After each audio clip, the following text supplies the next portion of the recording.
as individual guilt with respect to crime. The fact that this woman is British makes a difference. We are here to determine the truth.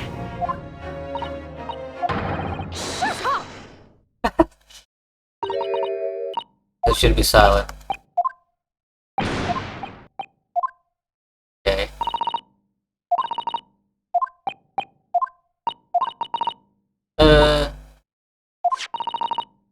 Inspector, whether it not contain poison or not. Of course. You did? Alright. Inside of the bottle and its content. And what did you find, Inspector? Saleable at the country, but at the present time. And description in the bottle, Your Excellency. Are you sure? Coroner herself. Okay.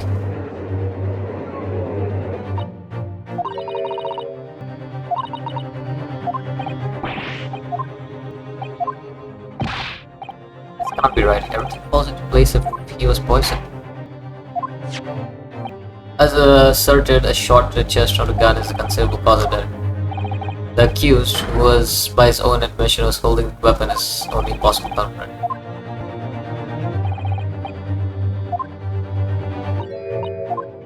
Alright. Do you have any further evidence to present at the court at this point? Kazuma. I'm sorry, we just have nothing more. And they're gonna come in? That chick? Satomi? Yeah. I think her name's Satomi, right? Oh, it's not Satomi. She's just question mark. Concluding on the court, Your Excellency. Susato Mikotoba, Judicial Assistant to Defense. Mikotoba? In my darkest hour, with nowhere left to go, she appeared like a bolt of lightning. In her hand, she carried a small package wrapped in a Furokoshi cloth.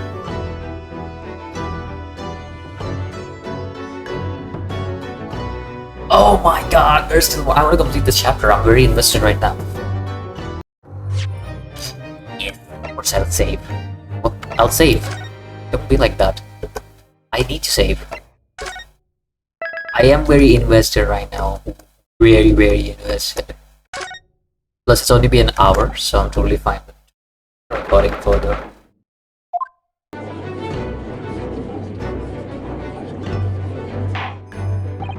Well, I understand you're Judicial Assistant to Defense, but why did you suddenly aggress in my court? What? Yes, I fully understand. Ask only for 5 minutes. I have vital evidence that I must hand over to the defense. 5 minutes. I will not allow any longer. I'm most grateful.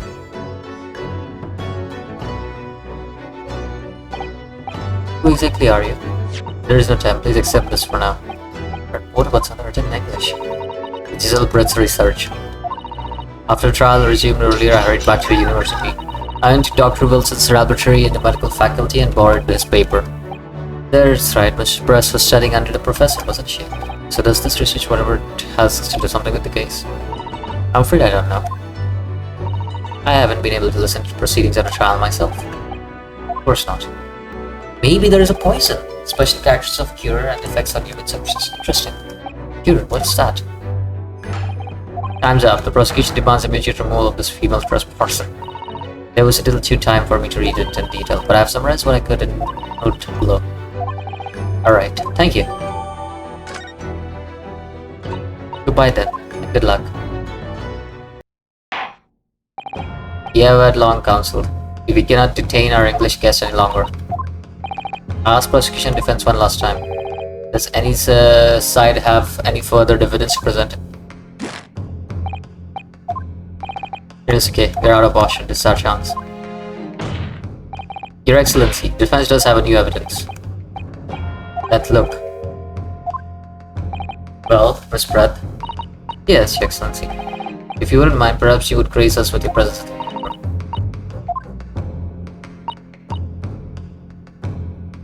Forgive me, but it seems I wasn't clear. I really realized it was a phrase-asked question. However, Just ask you to treat as an honor.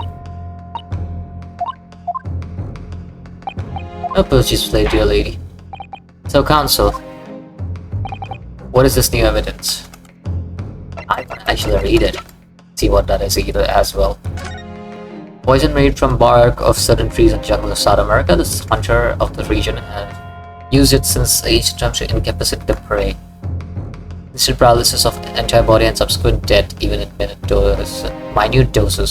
The above-mentioned effects occur when the poison enters the body through a wound, such as inflicted by a blowpipe dart. Whoa. Due to its ability to render human body paralytic, it's believed that toxin would have applications as anesthetic. However, a solution for respiratory arrest caused as a result of the full body paralysis must be found first, or patients would die of suffocation. Yes! Alright, here we go. It's still breath. You understand you were studying under Dr. Wilson at UMA University doing research. Research? By sheer coincidence, perhaps. About poison? What? Poison. Where are you going with this, counsel? A toxin known as cure, Your Excellency. Even the slightest amount of its deadly poison entering the body leads to instant death.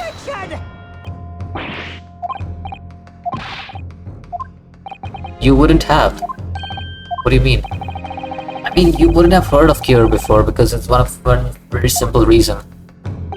It doesn't even exist in our country. It doesn't exist. Correct, which means no matter what tests the police can do for toxins, they never invent a cure. Cure. Why? Because there is no test available that can identify the presence of this highly deadly poison. Alright. Counsel, does this deadly poison truly exist? According to this report authored by the visiting research student from England, cure has been used by tribespeople of South America as a poison to lace their arrows. It seems that's reasonably well known among European doctors and scientists.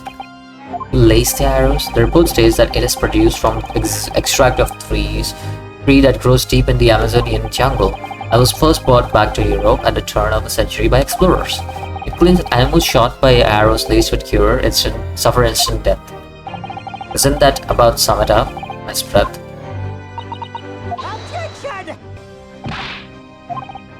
Alright.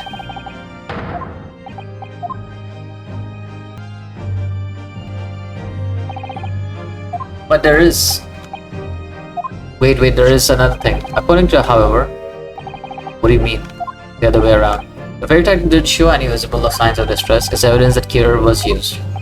Explain yourself, counsel. It causes instant paralysis. In other words, afflicted victims lose all strength and are completely unable to move. Even if they were two-legged, there would be no signs of pain at all. Terrible. Obviously, if a man lost all his strength in his muscles, he'd collapse on the floor.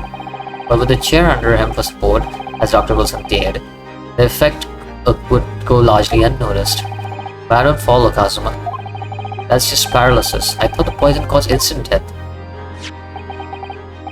The full explanation is extremely unpleasant. The poison causes immediate paralysis, as I said, leaving the victim unable to move.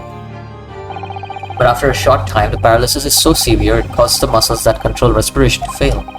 Respiration? In other words, the actual cause of death is suffocation. All the while, the victim is conscious and aware, just unable to move. To the observer, it would look like the victim was sleeping peacefully in endless sleep. But for the victim himself, his final moments would be living in the hell. That's the true nature of this deadly cure poison. Are you suggesting that this bottle, counsel, actually contains this terrifying poison?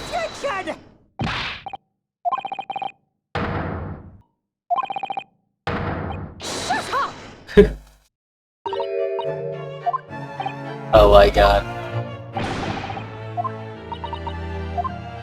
So this is how your Japanese behave, is this? What? And then announce the results as if you discovered them? Well, Miss Breath, the feeling is mutual. What do you mean? Capitalizing on unfortunate circumstances of an innocent man to frame him for a heinous crime. That really is a loathsome act. Wouldn't you agree? What? What's so funny? Excuse me, Your Excellency. May I borrow the bottle for a moment? There is no poison in the bottle. But I do believe there is poison in the glass. That's the reason why she took the glass. There's a reason why she took the glass. It's definitely because the poison was in the glass.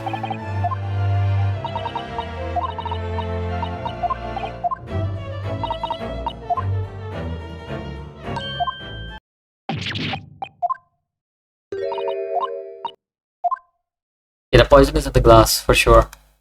It's not the bottle that's poisoned. That's the reason why she took it. Right.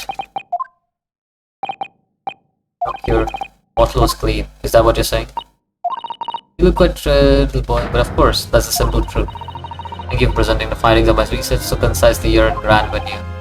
Most kind. Not then, Your Excellency. Excuse now, please.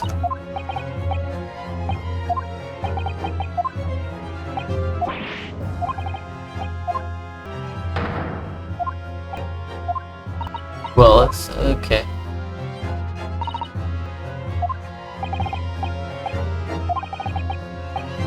Because otherwise she would have been kneeling.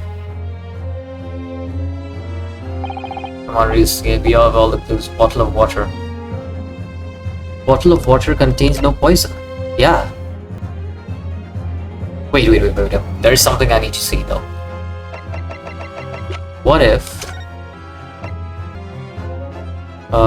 our solution for respiratory arrest caused as a result of full must be found first. Our patient would die of so.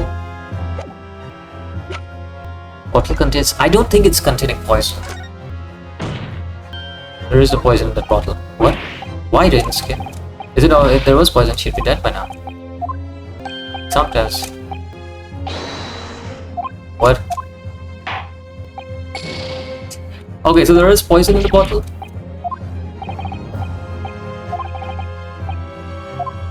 I would say there is poison in the bottle because I thought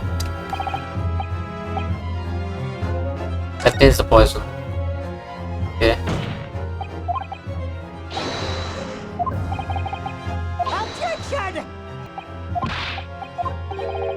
Bring in the water from it. And I believe the complication can be explained. How exactly?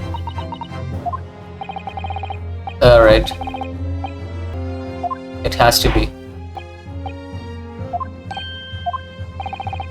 Alright. What is the thing that is... I mean, it's in her research, right? That there must be a... There has to be a way to... for curb poison enters your body through a wound. Oh, through a wound! Yes! The answer to the riddle is right here in this own research report. That's not a valid explanation, no? Oh my god. The report is too extensive to consider in entirety. Which section of the report reveals? Wait, look at the report now. This is the special characteristics. Special characteristics. There we go. We have been hearing a lot about a cure poison. And it's left me curious about something. Oh, counsel. Well, it sounds like so indigenous hunters have been using this poison for years and years. Lace the heads of the arrow that they shoot at whatever prey they are hunting. And the point of the hunting is to catch a prey to eat. Get the point, please. But if they were to use lace arrows, doesn't that mean that there would be traces of poison left to eat the prey the hunters were going to eat? So surely the hunters wouldn't want to eat their prey, would they? Because they'd be eating poison. But actually, I found the answer to that conundrum in this research paper here. Under special characteristics, it says this: the poison starts to work after entering through a wound. Through a wound, you say? I see, that makes sense. Yes, to mention a particular detail seemed a little strange to me though. But it all makes sense when you interpret what's written like this. When a cure enters body through an open wound, it has terrifying poisonous effects. However, when it enters via the mouth, it has no poisonous effects whatsoever. Miss Pratt, you authored this research, you knew cure's special characteristics, and you knew that it could make a spectacle of the drinking water without any danger to yourself.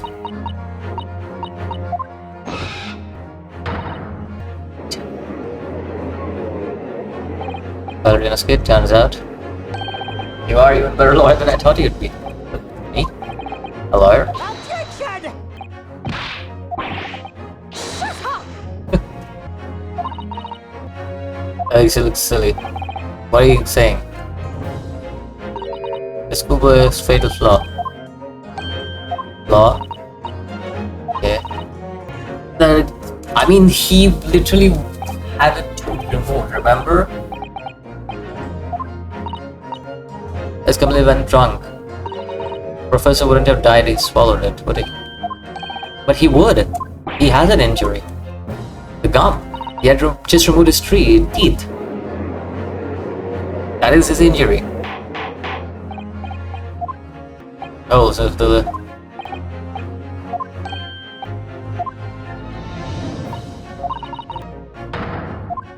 Okay. What is this welling up inside me? I've never felt this like this sort of convention to break down all the differences. It's almost rage-like, and more than anything, it's analyst's desire to hunt down my prey. Objection!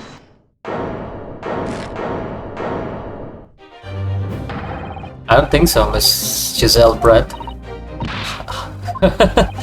You know very well that there is no fatal flaw here. You know exactly why, with both you and the victim swallow the same poison. They are alive, but Dr. Wilson is dead. Counsel, I'm sure I don't need to remind you. You need to provide compelling evidence. Why Dr. Wilson, hello, and the cure, killed with cure. Actually, it's quite simple. Take that! The medical report. As Miss Brett so readily pointed out, she drank the same water as the professor. However, there was a fundamental and fatal difference between the two diners. A fatal difference? The toxic effects of cure are only felt when the poison enters the body through an open wound. So, for a healthy person with no injuries, drinking it is completely harmless. But what if there was a wound inside the mouth of the person drinking the poison water? Inside? Yes, like the wound you might have if you had just gone to a dentist and a tooth was extracted, for example. Miss Brett, you have acknowledged many times in your testimony already that you were well aware of Dr. Wilson's dental appointment that day. So that's it. You used that knowledge to orchestrate this.